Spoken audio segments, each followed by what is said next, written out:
I'm so sorry, but we had to speak about the credentials from Germany. Germany? Yes, from Germany due to the elections in Berlin and however. And interestingly, one of the ones who were one of the main actors 10 years ago, he say he don't understand this organization, why we don't deal in a different way with his credentials. It's interesting because as I was a witness in elections in Azerbaijan, I have a lot of concerns about the outcome of the elections. If we always would make the challenge here, we would not even have the opportunity to discuss anything. So warm welcome to all of you. Sorry for this delay, and unfortunately at the end it limits our time for this side event, but I thank you very much for this interest and for the participation. I would like to thank the Friedrich Ebert Foundation to support it. Later you can refresh yourself outside a little bit. Peter will say a few words after me, but for sure I would like to welcome you. We two of us want to welcome you because we thought it's a good opportunity 10 years after the report and not report, finally, the failure, I don't know how to describe it. So there was a report about political prisoners in Azerbaijan in the Parliamentary Assembly, and I remember I was quite new in this organization, and I don't want to speak too much about the substance because it will come later, but I still imagine that I didn't really understand what was going on, but I really have still this atmosphere in my mind, and this was, to say it soft, disturbing, astonishing, but I would say it was shocking, because you can think about whatever in the world, but if there is a discussion about political prisoners in a country, and this organization is about to help them, and then there is a decision that there are no political prisoners in the country, finally, and then there is a lot of a kind of party in the hemicycle where people say, wow, we win this. This was so shocking for me. I didn't understand this organization, and from the perspective of today, I said, even I have to leave this organization because this is a kind of nonsense. This organization is not doing what they should do, or we have to do something against it. Later, we got the opportunity to do something against it, and some of you and all of them who are here were part of this. And as we see now in the European Parliament, there is still this kind of challenge on corruption, and it's just the top of the ice mountain, I don't know what it is, of the iceberg, what we are seeing, and we have to do everything to prevent and to fight against it. And a few minutes later, afterwards, here I will be in the Rules Committee, what is in camera, but I'm making the report, a new report, to prevent corruption in this organization. So this has something to do together, but to understand what is our challenge today and what is our need today, what we have to do, you have to know what is the history of the situation as well. And because of this, we are here.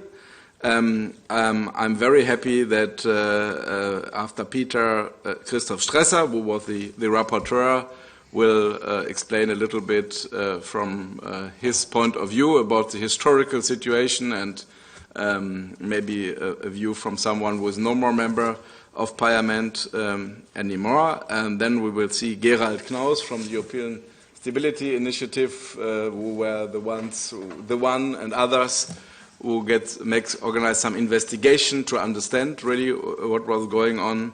Then we have our Deputy Secretary General here, Björn Berge, thank you very much, to show that we did something in the past, but that we are still doing things and that there are still some challenges. Then we have a little bit time, hopefully, for some questions and replies, not very much, and then we conclude and you refresh while I have to rush and others to other committees. So thank you very much again, Peter.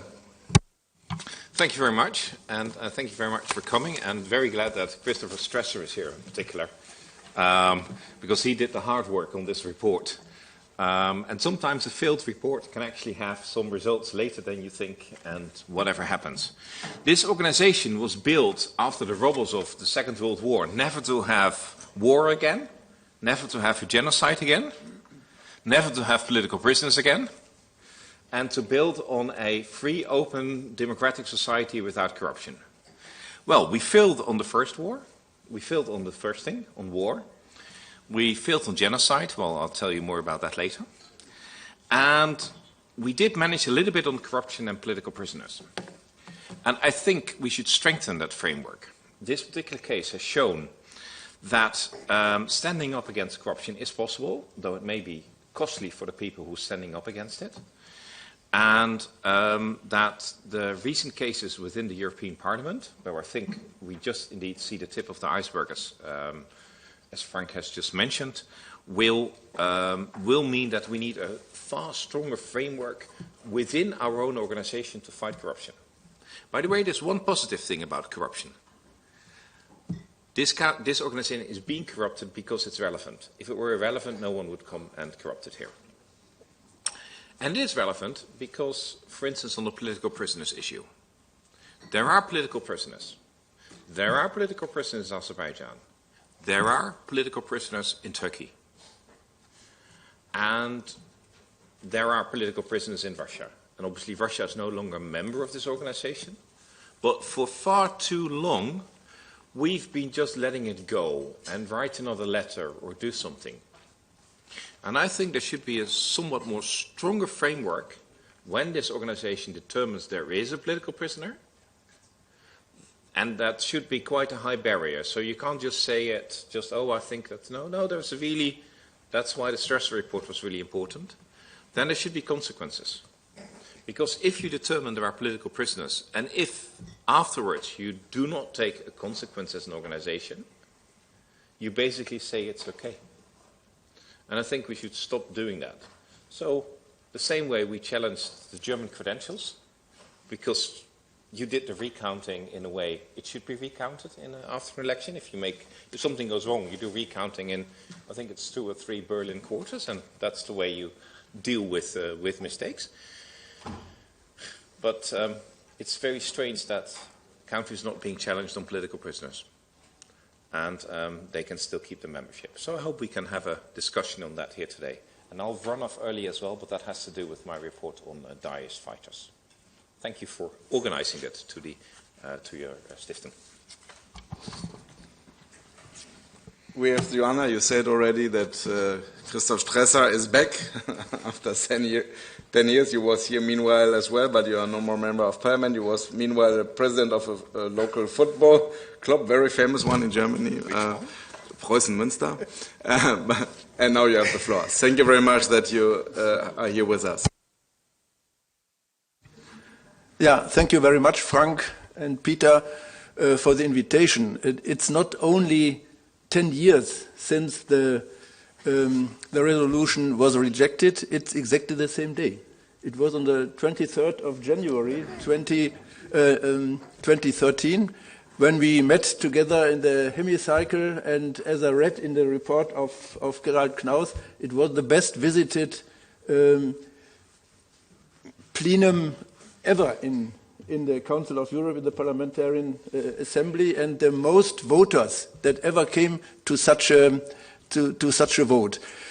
That shows that there were maybe more interest in finding a solution for the problems that were reported than maybe to other important questions. And I think after the voting, some people learned why it was in this way. But let me look back to the year 2009 when I was mandated with a report on the political prisoners, the follow-up of political prisoners in Azerbaijan. I say follow-up for a special reason. Some of the points that were argued against me and against the mandate were, why do you only look at Azerbaijan and not, for example, to other countries, such in this context always Armenia or other of the 47 member states of the Council of Europe. For me, it was a very simple answer. The same Parliamentary Assembly and the same Committee for Legal Affairs and Human Rights, from the members of this came the question, why do you do only this? These were the same people who gave the mandate to me. And they gave not the mandate to me to explore and to look to other countries. And I always said, we are discussing on Germany. If there had been a mandate to look if there are political prisoners in Germany, it was a good chance for the Council of Europe to check. And I myself, I am German, it would be, had not been very good that someone as from the same nation should be the rapporteur, but I had never any resistance. And this was the first point why I asked, what did you do when you accepted the mandate? Some people asked me, do you know what you are doing? And I thought, what? This is one of the most important jobs you can do in the Council of Europe. You mentioned, Frank and Peter, the Council of Europe is the basis for human rights in Europe. After the experiences of the Second World War, of the German fascism, and we were proud as Germany that we could become member of this institution, and therefore, for me, it was self-evident to say, okay, if I am asked, I try my very best to make an objective report on the situation as we found it. So, and then it started, I have not so much time, one of the most, from my point of view, important principles of the Council of Europe. When there is a mandate, the rapporteur must have the chance and the opportunity to go to the country that is object of the report. And I think you know, I had not the opportunity, at no time, to go to Azerbaijan to make also the discussion with the government, with the political prisoners, with the civil society. They always denied because I was biased to Azerbaijan. And for me it was completely clear, I must say, when I got this mandate, I had not so many ideas about the country of Azerbaijan, but I had a lot to do and to work to find out what is the basis for my mandate, and I wanted to do it as I understand the work as a rapporteur of the Council of Europe to be objective. And this was, for me, the first important point. And I think, and I believe, and I'm sure that was during the 4-year period that I was working on this mandate, it was always the basis for my job. And therefore, we had a lot of debates here in Strasbourg, in the committees in Paris, where we always discussed and where I made a lot of compromise. What the title and the content of the report that was I think a very curious development. The report was accepted with a big majority in the Committee for Legal Affairs and Human Rights. And everybody asked what is going on. After 3 years, after nearly 4 years, where we always had the impression everything is going different from normal reports in this space. And when we entered the plenary meeting, everybody knew what was going on. The opposition, the people who wanted to reject, had said, why should we go to the committee? We have a majority in the plenary meeting, and that's enough. And we had, and this is, people say always, this is the Strässer report. At the moment we opened the meeting, the session here in the plenary, it was a report of the Committee for Human Rights and Legal Affairs, not my report. I think it's important to know, because if such a report is rejected, it's a clear signal to the Committee for Human Rights and Legal Affairs. This is for me a very, very clear result of this. And the development of the report, I can't tell you within a few minutes, but I only mentioned and could feel that it was not only, especially from colleagues from all groups in the Parliamentary Assembly, that it was not only the conviction about the contents of the report. This was getting clear after the voting was finished, and I must say it was for me not a personal political disaster. Okay, I'm working politically since many decades. You win, you lose, but what was going on in this case, it was not also, although the most of the opponents said this is my personal problem. While I am an enemy of Azerbaijan and I do not look into other regions, it was a completely different situation. And we felt, and I think I'll come to the end of what I would want to say. Two things. The first thing, I had in 2019, I got an invitation to an Italian law court in Milan. Accused was a person, I can tell the name, he is known and the judgment is clear, it was Luca Volonté. And the problem he was accused was money from Azerbaijan, more than $2 million. And he was in the procedure is still not finished because he was condemned for, I don't know, but he made a revision and we don't know. But it's not in discussion that there was a flow not only of money but also of other things to buy the votes in favor of Azerbaijan. This is not my conviction. I think this is very, very clear to all who were engaged and who were working in this case. And this is my second point, my last point. What was going on in this debate was a kind of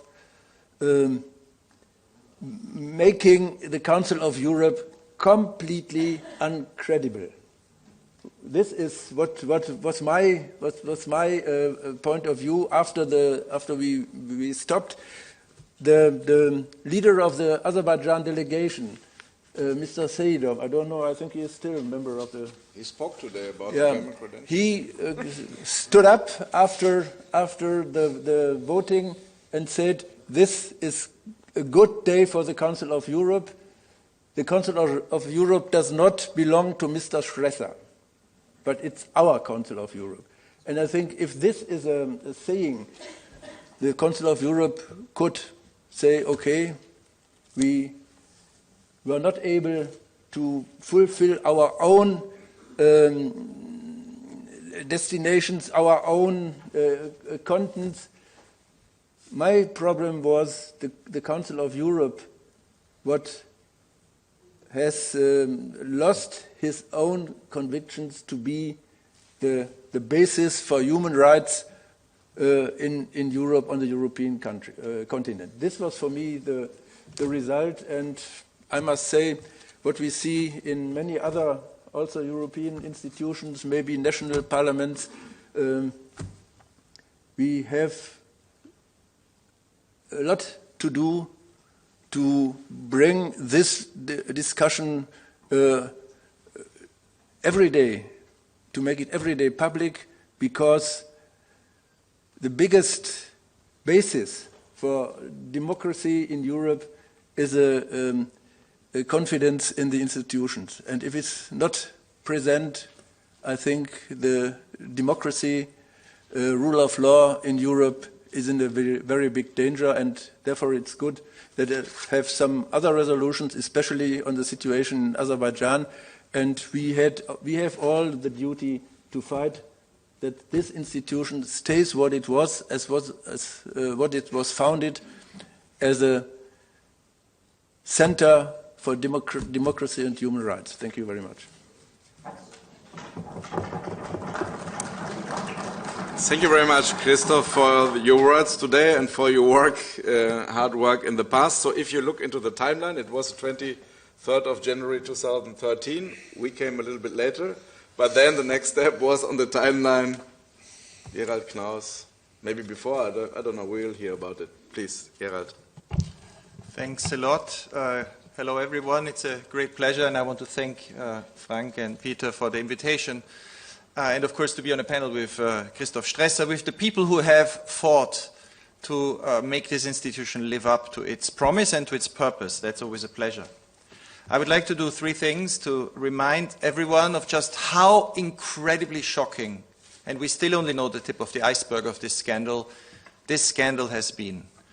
What some of the lessons are in general, and what some of the specific ways are that I think you can take this forward. Because I'm convinced this is not about the past, this is about the present and the future, and it is about the future of human rights protection in Europe at a time of enormous stress. So let me just say, when we wrote our first report on Azerbaijan in 2011, we couldn't understand what was going on.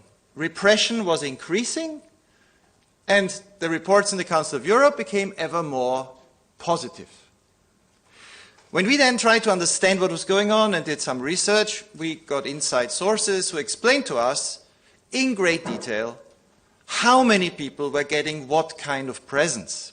We could not reveal our sources, but we thought we don't need to. All we need to do is describe what is happening and then describe behavior that should be inexplicable. What was happening between 2005 and 2017 really couldn't be explained if you looked at it more critically.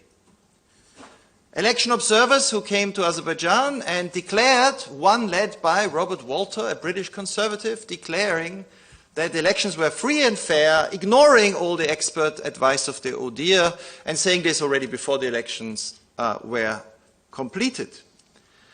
People who continue to say we need a definition for political prisoners, and then when the definition was offered, campaigned to vote against it. And most importantly, this vote, exactly 10 years ago on the 23rd of January 2013. We have on our website, and anyone who looks for it will find it there, Azerbaijan debacle, excerpts from that debate. It's really interesting to read that again. What some of the people said, and how everyone at that day voted, because 125 people voted against the Strässer report. And they said things like this. Sadly, Mr. Strässer has not visited the prisoners and prisons in Azerbaijan. Robert Walter. Well, he tried for 3 years, but he couldn't go. If the report is approved, those who deal with human organs and deal drugs to fund terrorism will be political prisoners. This is Leonid Slutsky, who is currently one of the leading Russian proponents of the genocidal war in Ukraine. If you do not want to endorse terrorists, vote no to Mr. Strässer. This is Agustin Conde, a conservative Spaniard from Toledo, who also continued to always volunteer to go to Azerbaijan and observe elections. Many of the countries here have a pretty bad human rights record. Let those without sin throw the first stone. I love that. Basically, this was an Irish MP, Terry Layden, who said, everyone's bad. Why don't we have a good time? Mr. Agramont, who also wrote a report, which was a trap. The idea was people should vote for his report and reject the Strässer report, and he declared there was no problem. Said that I have been promised by the Azerbaijani government that all individuals will be released quickly. As we know, the rejection of the Strässer report led to an immediate wave of arrests, including of Anna Mamadli, later arrested in 2013 and sentenced in 2014, who this institution gave the Václav Havel Prize, and who was an advisor of Mr. Strässer, who was arrested in 2013. And then we had French conservatives who said we shouldn't draw too black a picture of the country, do not stigmatize it and think about its geopolitical situation. Or Thierry Mariani, also a French politician with Sarkozy, then advisor of Prime Minister Fillon, and today with Le Pen, who said, oh, the rapporteur could not get a visa. How sad. But I will vote for the high-quality report of Mr. Agramont. Now, one of the most interesting statements came from Mike Hancock, a British liberal, who also spent a lot of time in Azerbaijan every election year. Sadly, he couldn't explain this to us because he is no longer alive. But he said, if we are not careful, if we vote for the Strässer report, we are setting an undesirable precedent. Will all countries be subjected to the same scrutiny?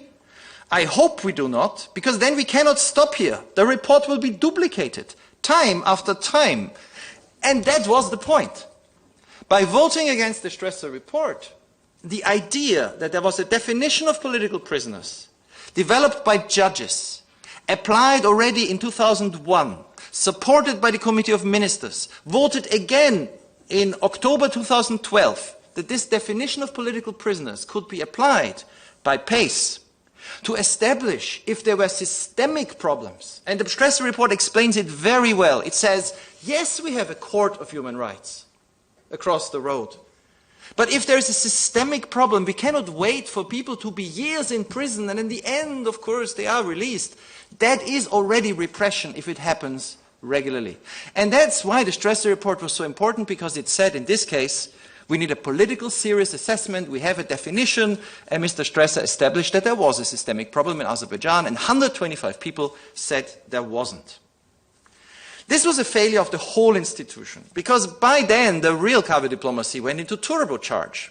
Suddenly, almost all the factions, almost all the institutions were changing their tone. And I have a quote here, an internal document from a visit by the Secretary General at that time, Torbjörn Jagland, who visited Azerbaijan on the 24th of June at 8:45 in the morning.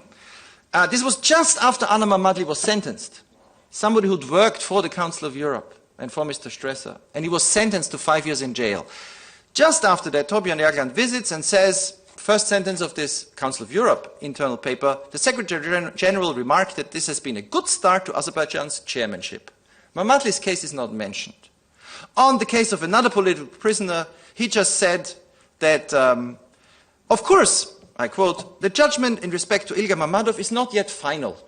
Well, everybody knew this was political too, but the Secretary General said we can't intervene yet. And then he said, of course, the definition of political prisoners should not be left exclusively to PACE.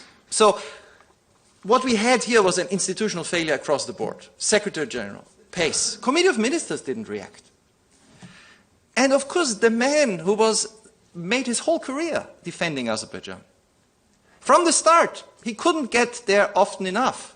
He went to every election observation mission. He wanted to be the rapporteur from the moment he arrived here. He ended up being the rapporteur. Pedro Agramont was then elected, unopposed, president of this assembly in 2016 and again in 2017 after the Italian prosecutors and our second report on cover diplomacy, the first in 2012, the second in 2016, quoted already how Luca Volonte, who'd worked closely with Pedro Agramont, was running around with money of another MP, Elkan Süleymanov, who has also been sentenced in first instance by the Milan court, not yet final, but sentenced in first instance, running around distributing and mobilizing support. Now, what do we do with this?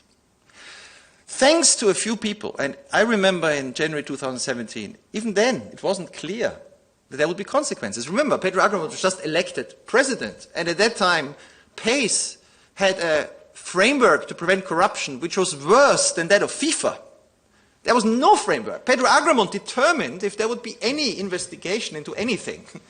But there were a few MPs then, and two of them sit here, and I remember your efforts then to try to mobilize the institution and say this is really the last chance. If there isn't now an investigation, if there isn't now a reaction, if there isn't now a strengthening of the framework, this institution is dead. And fortunately, it is not dead. Fortunately, a lot of changes took place since. But what now? And I go to the present and the future. The real legacy of the Strässer report is a vote he won in October 2012 It was actually the second time that a definition of political prisoners was approved by this assembly. And his report established a precedent that, contrary to Mike Hancock, who fears this, we really should repeat. This should be an organization where having political prisoners in a country should be as unacceptable as having the death penalty. This should be a red line, because if you imprison people for political reasons, freedom of assembly, freedom of speech, freedom of political activity, everything becomes moot. So this organization, I would recommend, looking forward to the May meeting in Reykjavik, should define and set out the goal that by the end of 2023 there should be no countries with political prisoners. Rather, there should be no political prisoners in any member state of the Council of Europe. That should be the legacy, the lesson from 2013. How do you achieve that? Well, you appoint, again, people to write Strässer reports. Number 2. Number 3, on countries where there is a suspicion. How do you establish this? Well, if there are court judgments by the European Court of Human Rights that are not implemented on imprisonment, there is a suspicion. And then you send people to those countries to investigate, as Mr. Strässer has done, if there are presumed political prisoners and a systemic problem. Perhaps we can have these reports already for Reykjavik.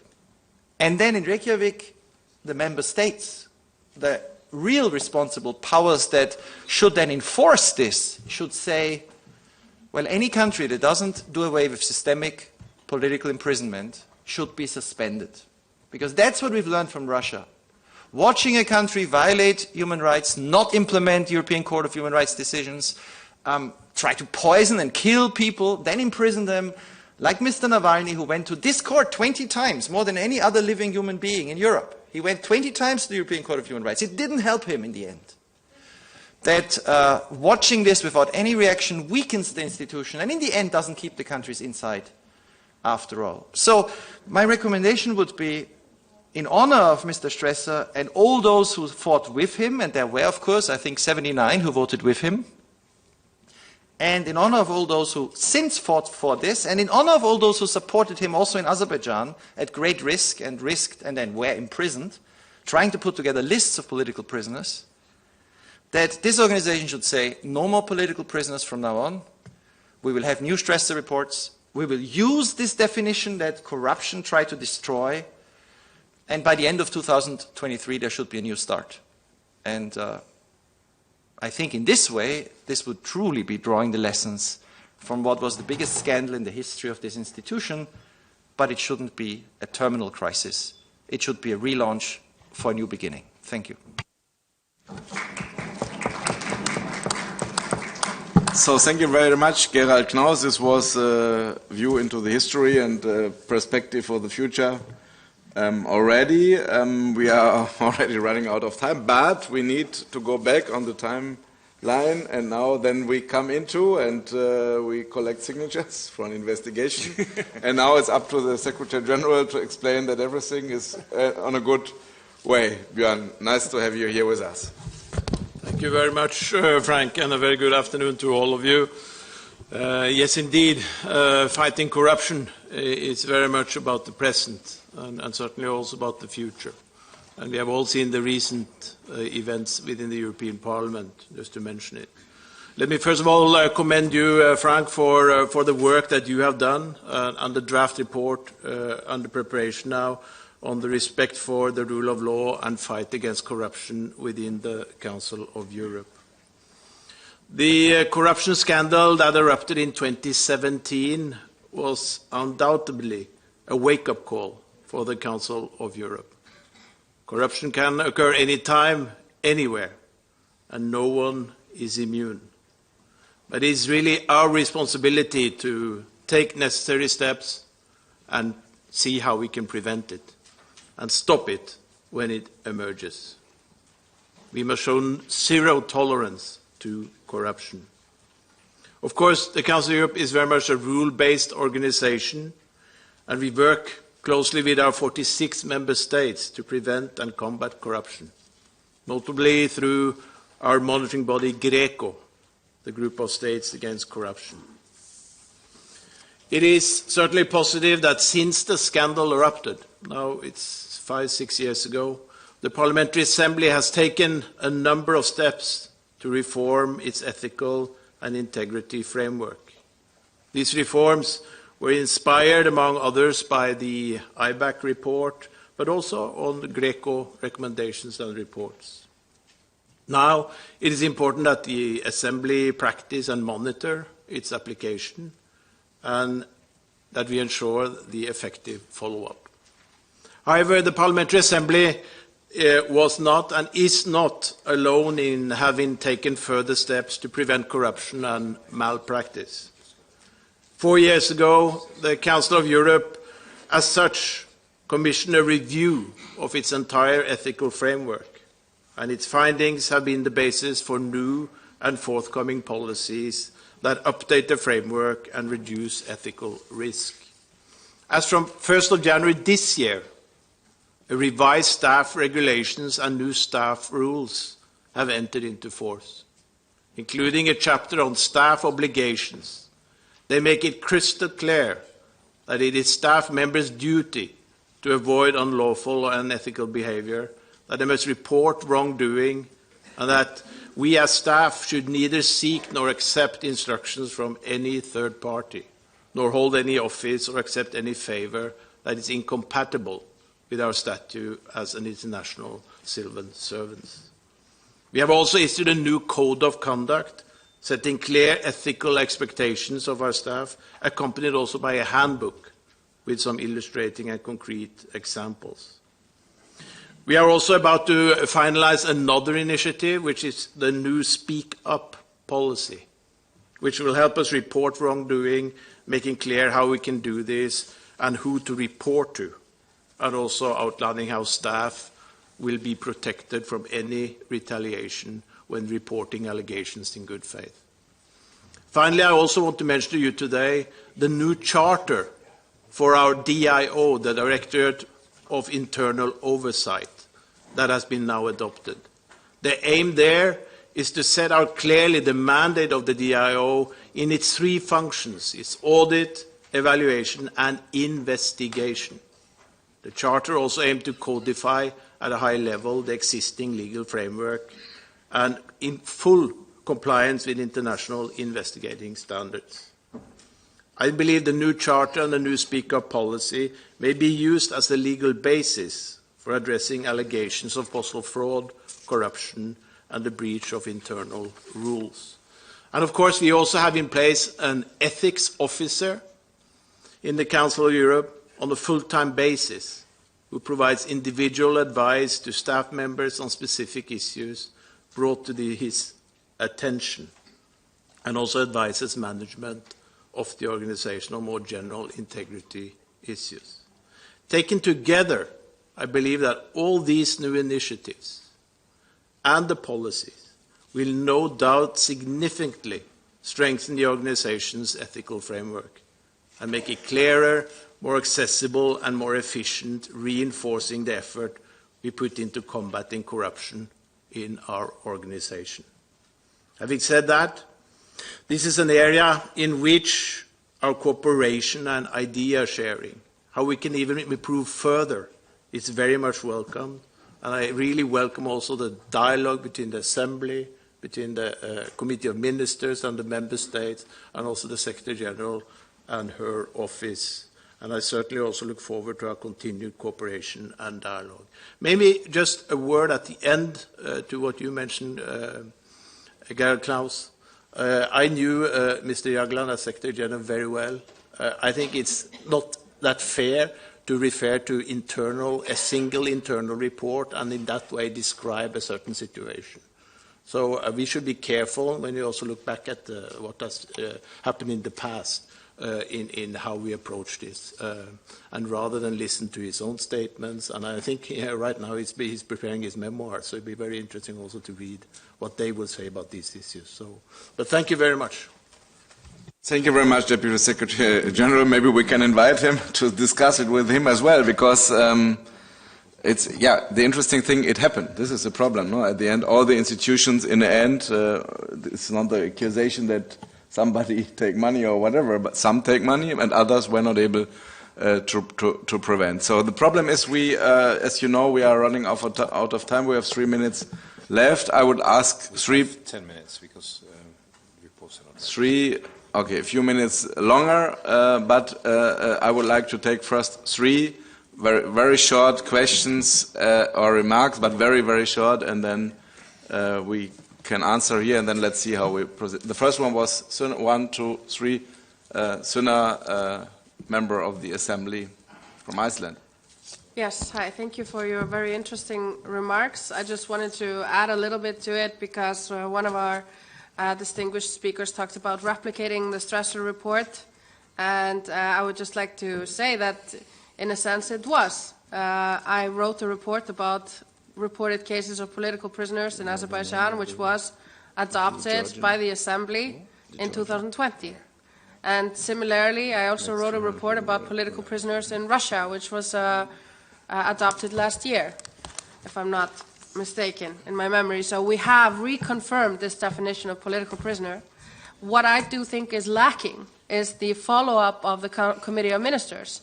And we know, in the case of Azerbaijan, that you have an infringement proceeding ruling from the court, and therefore a duty to act by the Committee of Ministers, which I don't think has been followed up properly in the case of Azerbaijan, and I worry that because of the situation in Russia as it stands now, that our minds understandably are very much in this situation, that we are letting it slide what is going on in Azerbaijan because we feel we have bigger, more pressing issues, but we shouldn't.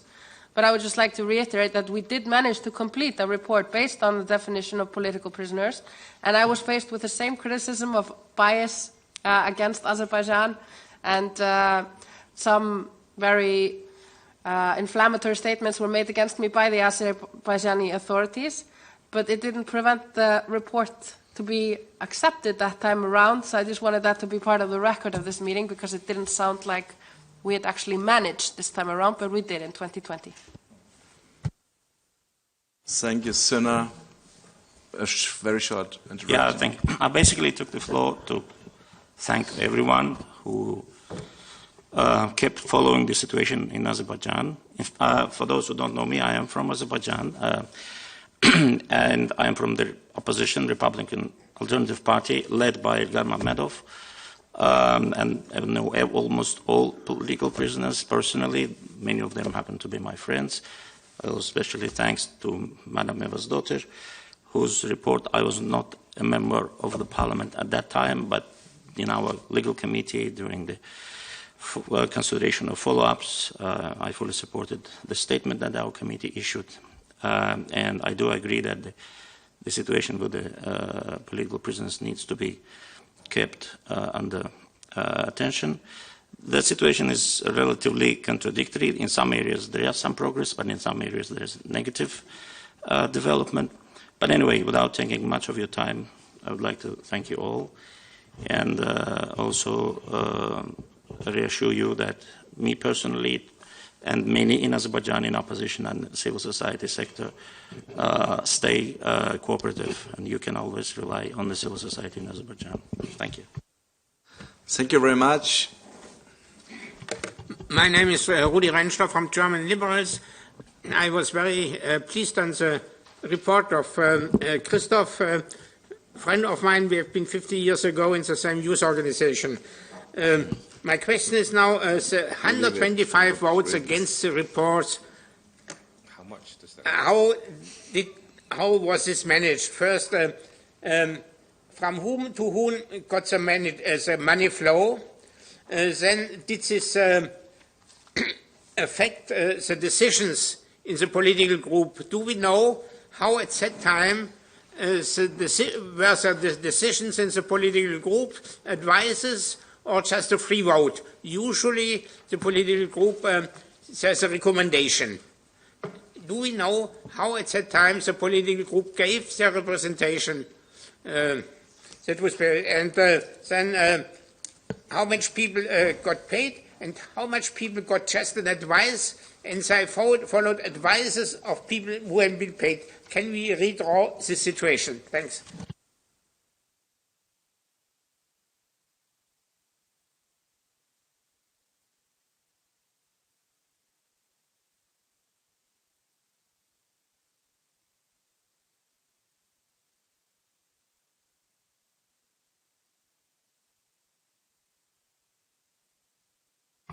Well, I can be very short because my colleague has distributed, and it's online, this one of our newsletters which sums up. It's an interview looking back in 2021, but there are also the links to all the documents we produced from 2011, including this detailed protocol of that debate and who voted exactly how and what the party group leaders said at that time. It's called The Strangest Love Affair.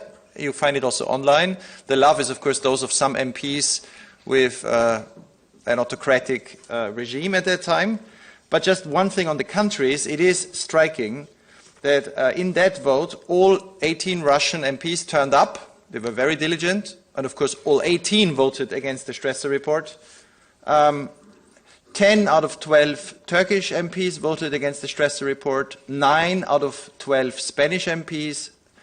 9 out of 18 Italians. Of course, all 6 Azerbaijanis. 5 out of 7 Czechs, 5 out of 7 Greeks, and then it's an interesting list if you go down. On the other side, there is also a list of, well, it's interesting. 11 Germans voted against the report, 3 abstained. 6 Swedes voted against, nobody abstained, nobody was in favor.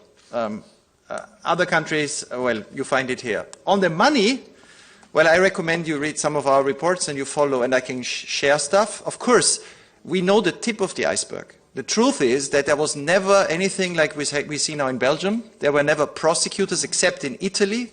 What the Italian prosecutors found, because transfers were suspicious, was that one person admitted, I mean, he received 2.4 million euros, unlikely for himself, but he admitted he had a contract for 10 million euros. He said that himself. And 3 people were sentenced in first instance, 2 Azerbaijanis and Volonte. It's now an appeal.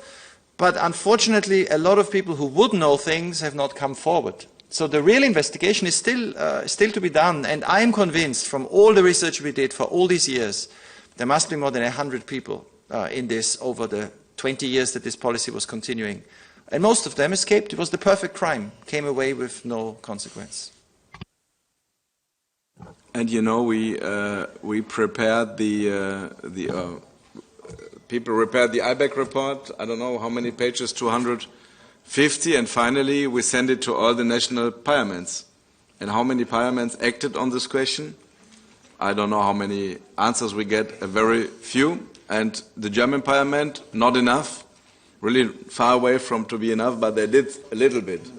But I don't know any other consequences from other parliaments, to be honest. We have maybe time for 1 or 2 short, very short questions, please.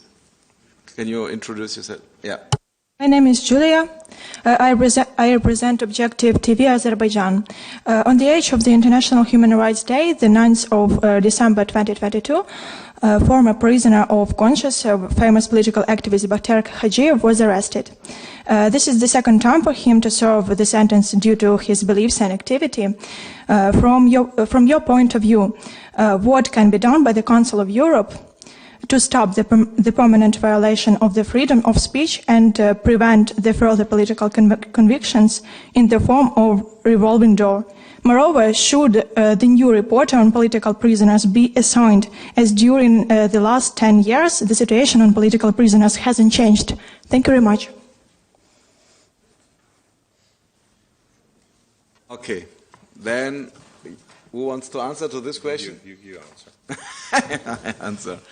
It's always what I just can say. This organization has no mandate. We are not the whatever. We don't have troops. We cannot go to any country to let people free. So what we just can do is to evaluate the situation. We can use our instrument, and that are a lot, to make reports, to use our CPT, our anti-torture committee, to look into the situation. We have our election observation mission, and we have to make a clear, or we have to report a clear picture about what is going on, and that we should try to do. For sure, at the end, we are not the ones who can let people free, but it's necessary to understand that there is a hope in the world, and it's a hope in Europe that there is an organization who speak very clear about the situation. If this organization, some of them corrupted, do the the totally opposite. They discourage those who fight for human rights, then it's a total failure of the organization, and we really try to change the situation that we really can make, let's say, good reports who tell the truth about the situation. Finally, it's the court. The court is the heart of this organization, and for sure a country has to respect the judgments, and if you ask me, we start already to count the judgments of Azerbaijan, and they don't follow, and then it's, you know, the case of Mr. Mammadov, Article 46.4. At the end, this is the last option to bring a country to fulfill this judgment. But at the end, we just can monitor, we can speak open about it, we cannot let people free, but we must speak about the situation. This is what we have to do. I understand that Christoph Strässer maybe can have the last word in this debate, and then we have to close. Yes, I want to make it very brief, because the debate, especially from your side, shows me that there is a lot of more hope for the possibility to make changes within this institution as 10 years ago. I'm sure we had a side event such as this one during the resolution was discussed, and we had guests from Azerbaijan who came here, who had free speech. They came home and were arrested. And they were not arrested because they violated the freedom of speech. There were any other crime. I know very, very good the case, the very popular case of Kadia Ismailia. What was a very, very clear violation of all standards that here in the Council of Europe are managed. And this is, I'm glad that you are here and can say what you want, and I hope it's good for you, it's good for us in any way, and this is for me that we have hope, we can have hope that the consequent work for realize human rights in the member states of the Council of Europe, that it might be, it's not a short success, but it might be successful on the road, and therefore to fight and to do it, this is what I hope that everybody who is sitting here in the Council of Europe is going on for the next time. Thank you very much, and I'm glad that I could be here once again after 10 years, and yeah, I hope I can support everybody who makes this very valuable work here. Thank you. So thanks to you, thanks to all of you here, and to all of you for your interest, and we will proceed. You are invited to refresh outside. Those who have some time, I have to rush to the next committee meeting.